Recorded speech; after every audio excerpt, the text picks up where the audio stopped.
Hello, good morning! Bumangon na tayo at tayo ay mag-jogging papalayo sa kusina.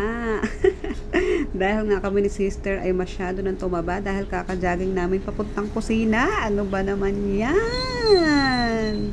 So, ayan guys. So, today ay kami ay nag-decide na mag-jogging. And, ayan. Medyo inalog-alog ko muna ang aking bilbil dyan dahil nga sobrang laki na guys. Grabe. Kaka-Anli rice. Kaya naku, tigil-tigil na nga muna natin yung Anli rice. Kasi naman, dismayado talaga ako nung mahal na araw, 'di ba? Hindi ako nakapag-swimsuit. Hindi ko na isuot yung binili ko. Kulay blue pa man din. Nung isinukat ko, Diyos ko po, nagmukha akong gasol. Legit. Nagmukha talaga akong gasol. Dahil sa aking katawan.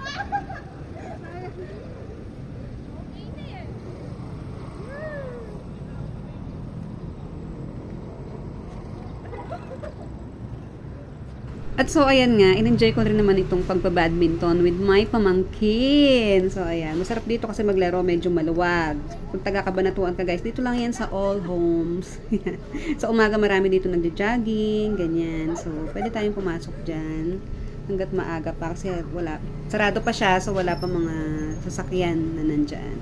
So, ayun lang guys, thank you for watching.